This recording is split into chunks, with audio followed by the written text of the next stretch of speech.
আয়না ঘরের বর্ণনা আমরা দেখছি, এখন শুনছি, কিন্তু বাস্তবে কেউ ওই জায়গায় যায়নি, অনেকে অভিজ্ঞতাও আমাদের নেই। আমি 10 দিন মাত্র ছোটটায় ছিলাম, মাটির নিচে আমি ছিলাম 10 দিন ছোটটায়, মিনি যেটা ওইটাই, কাউন্টার টেরোরিজমে মাটির নিচে আছে ওইটা।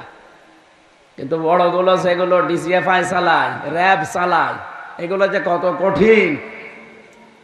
ওখানে যারা ছিল তারা শেষের দিকে এসে আমার সাথে ফাঁসির কন্ডেম সেলের ভেতরে পাশের রুমে পেয়েছিলাম। মাঝে মাঝে আমার বলতো, হামজা, মানুষ এত নিচে নামতে পারে ক্ষমতার কারণে। 24 ঘন্টা পায়ের ভেতরে হাত দিয়ে সামনে লোহার ব্যারিকেড, ওর সাথে তালা লাগিয়ে রাখত। 1.5-2 মিনিট সময় দিত টয়লেট করার জন্য। 24 ঘন্টার ভেতরে মাত্র একবার।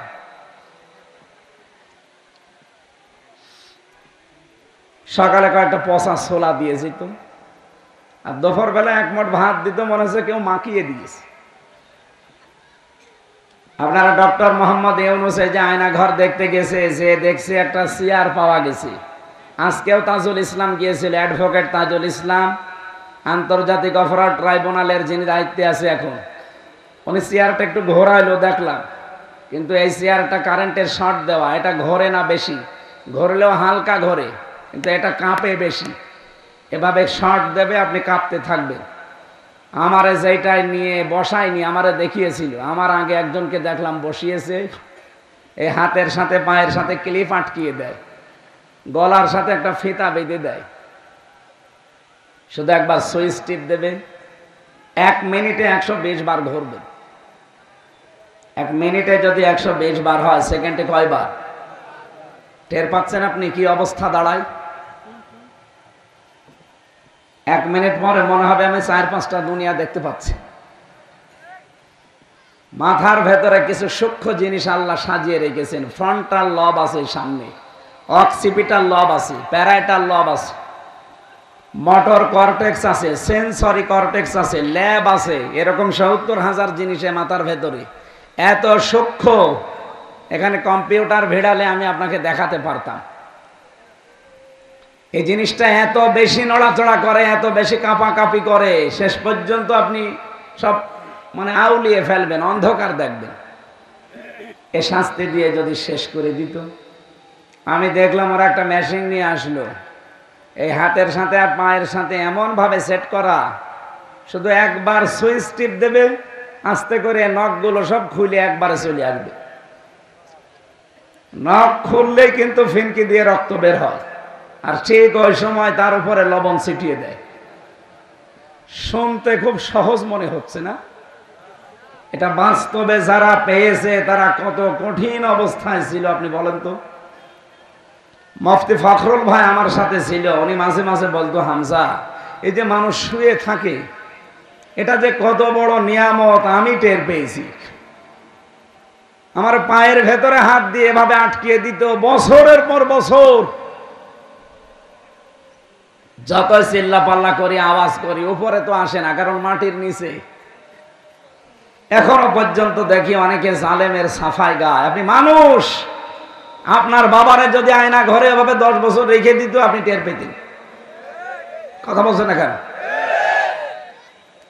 এই জন্য পাপের বোঝা যাদের পরিপূর্ণ হয়ে গেছে, আল্লাহ বলেন ওয়ালাহুম আযাবুম মুহিন, তাদেরকে এত অপমানজনক শাস্তি দেব, ধারণাও করে নাই যে আমার উপরে এটা আসতে পারে। আজ যাদের বিলাসবহুল জীবনযাপন ছিল, তারা আজ মাটির ফ্লোরে আমার মতো ঘুমিয়ে আছে। বাংলাদেশের শ্রেষ্ঠ ধনীর তালিকায় ছিল এই দরবেশের নাম, সে এখন মাটির ফ্লোরে আছে। এই জন্য আপনি যতটুকু পাপের বোঝা বহন করতে পারবেন, অতটুকু পাপ দুনিয়ায় করে যান, নয়তো নিজের পাপ এবং অন্যের পাপ আবার বহন করা লাগে, এরকম কোনো অপরাধ করা ঠিক না। আমি সতর্ক করলাম, এতে এখন আপনার বিবেকে কি বলে আপনি দেখেন। নিজের পাপের বোঝায় আপনি পার করতে পারবেন কিনা ঠিক নেই। কিয়ামতের দিন লক্ষ লক্ষ মানুষ এসে আল্লাহর কাছে বলবে, আমি এই জিনিস পাই, আমি এই জিনিস পাই। আমার মিথ্যা মামলা দিয়ে, মিথ্যা সাক্ষী দিয়ে আমার 3 বছর জেলে আটকিয়েছিল। আমি নিজেই বলবো, কারণ আমি নিজে ভিকটিম। কথা বলো না কেন? যারা আমার মামলার টপ টু বটন জড়িত প্রত্যেকের নামে আমি মামলা দিতে পারবো না? কথা বলো না কেন?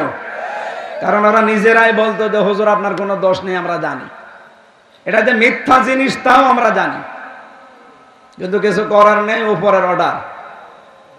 এই কথা বলে কিয়ামতে ছাড় পাওয়া যাবে? হ্যাঁ, হুকুমের আসামি যিনি, হাসিনা যেহেতু হুকুম দিয়েছিল সে হুকুমের জন্য গুনাহগার হবে, কিন্তু কাজটা তো আপনি করলেন। উনি হয়তো বলেছিল ধরে এনে আটকিয়ে রাখেন, শাস্তি দেন এইভাবে এইভাবে, কিন্তু বাকি আপনি যে অর্থনৈতিক ভাবে আমার বাবারে পঙ্গু করে দিলেন। প্রায় 42 লাখ টাকা আকিস গ্রুপের কাছে নিয়েছেন, আমি ওদের খতিব ছিলাম। আমার বাবার কাছ থেকে একবারেই নিয়েছেন 10 লাখ। সেই দিন আমার মামলার আয়ু কল দিয়ে বলছো হুজুর মাফ করে দিয়ে। মাফ করে দিয়ে মানে আগে টাকা ফেরত দেন। টাকা ফেরত দেবেন না, মাফ করে দিয়ে মানে আপনি আছেন কোথায়? কোথায় আছে বলতে পারবো না। বলতে পারবো না মানে আপনি বলেন আমি আসতেছি সেখানে। পালিয়েছে, কোন জায়গায় যে আছে ইন্টারনেটে কল দিয়েছিল। এই জন্য বাস্তবতা আমি আবার বলছি, চামড়ার সাথে চামড়া মেলে না। আর আপনি আশা করে আছেন লালন বাবা আমারে বাঁচাবে। কিসের বাবা? কারো উপরে ভরসা আজকে থেকে আর না। নিজের কাজ নিজে করবেন, অতটুকু কিয়ামতে যতটুকু আপনি বহন করতে পারবেন। কথা বোঝা গেছে? অনেকে ছেলে মেয়ে স্ত্রী পুত্র মা বাবার খুশির জন্য আনন্দের জন্য অবৈধ ইনকাম করে, নাকি এদেশে নেই? এই কথা বলেন না কেন? আমাল হায়াতুদ দুনিয়া ইল্লা মাতাউল গুরুর। আল্লাহ বলেন পৃথিবীর জমিনে যা আছে সব ধোঁকা। আপনার ছেলে মেয়ে বলেন, স্ত্রী বলেন, মা বাবা বলেন, সব ধোঁকা। এদের আনন্দের জন্য খুশির জন্য আপনি ডান হাত বাম হাত দেখেন না। বাবা শাহজালাল সব হালাল বলে কামাই করছেন, জবাব দিতে পারবেন?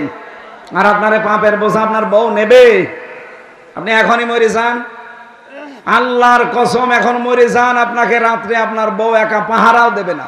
বলবো রে বাবা জিন আসবে, দরকার হয় 3-4 জন দেন, একসাথে পাহারা দেই। সকালবেলা আপনার মাটির নিচে দিয়ে দেবে। আমাকে বেশি বললাম? বলেন বলেন। শুধু মাটির নিচে দিয়ে শেষ। 3 দিন হয়তো পাগলের মতো কান্নাকাটি করবে। আমাকে আমার নিজের ম্যাডামও, ও আমারে ভালোবাসে আমি জানি। 3 দিন পাগল হয়ে যাবে, 7 দিন পরে দেখবেন স্বাভাবিক খাবার দাবার আবার হচ্ছে। 40 দিন পরে একেবারে আমারে ভুলিয়ে যাবে। 4 মাস 10 দিনের ভেতরে ঠিক দেখবেন ওর মা বাবা এসে ওরা অন্য জায়গায় বিয়ে দিয়ে দেবে। কথা বলছে না কেন? আমার এখন 33, ম্যাডামের 26। 26 বছরের মহিলা এখন মরে গেলে ওর মা বাবা রাখবে ওরে? বলবে মেয়ের সারা জীবনের দায়িত্ব দরকার না, এই হিসাবে বিয়ে দেবে।